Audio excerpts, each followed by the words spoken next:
Hey everybody, this is Dara Connolly, your daring speaker coach, and today I'm going to give you some tips on how you can speak with impact.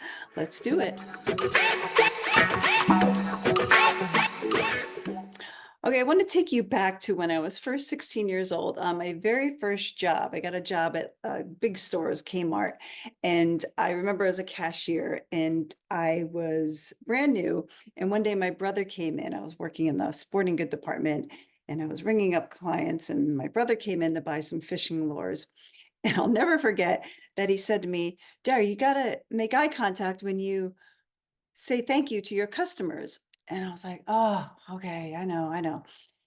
And the reason why that story sticks out in my head is because it gives you a picture of how quiet I was and how much I wasn't speaking with impact at all during that time in my life, which meant I got talked over all the time and I didn't stand out. So if I could travel back in time and give myself the tips that I now know, here's what I would say to myself: that in order to speak with impact, we have to make a lasting impression on our audience or our listener. And there's one very important thing that we must, absolutely crucially, must accomplish when we're speaking in order to do that. Can you guess what that is? Trust. We must establish trust in order for the audience to listen to us. So I'm sending you subliminal signals right now on how I help do that and help coach my clients to do that as well. Is there anything you're noticing about what I'm doing that is giving you a little bit of insight on how I can establish trust with you as my listener? Well, you may have noticed I'm using my hands a lot, and there's a reason for that.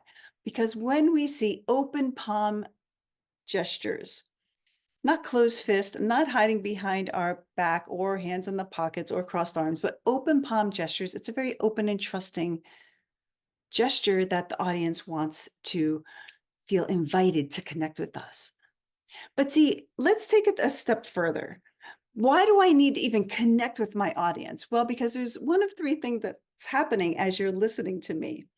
Number one, not only are you checking out the way I'm dressed, the way my hair is, the way I'm speaking, and deciding whether or not you like me, hopefully you do.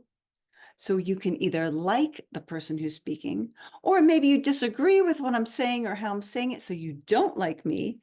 And the third choice is you're not sure yet. You're still trying to figure it out. The jury's not out. So when we are talking to someone, especially for the very first time, and we want to make a phenomenal impression, we have to establish trust. And the hands help us do that. Now, there's something else that you must show when speaking.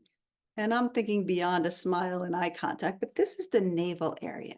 You want to have an open posture with your stomach to show this area. Now, it's more than just showing body parts and using your hands and speaking. If you don't say the right thing and connect with the person, obviously you're going to miss the mark.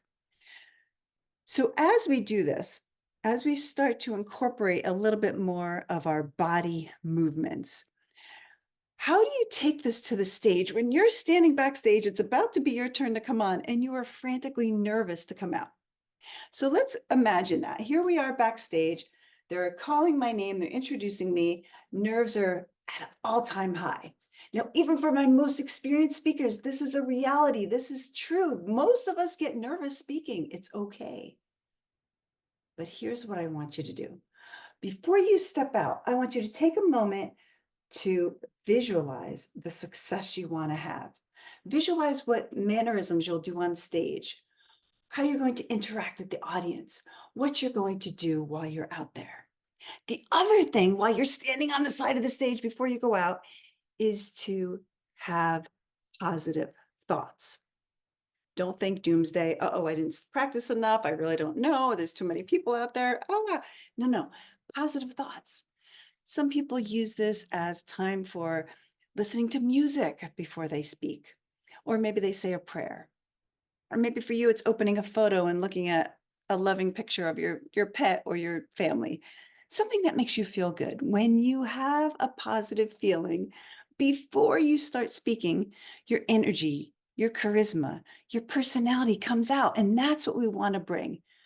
Not only will that calm your nerves, but that makes it easier for the other person listening to want to be with us, want to connect with us, and want to come along on our journey wherever we take them in our presentation. So as you start thinking about how you speak with impact, it's not this big, grandiose, impossible thing that you need to do.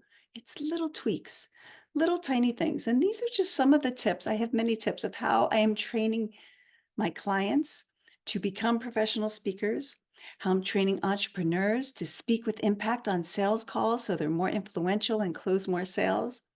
So if this is an area you need help, definitely reach out to me because I am ready to show you these skills.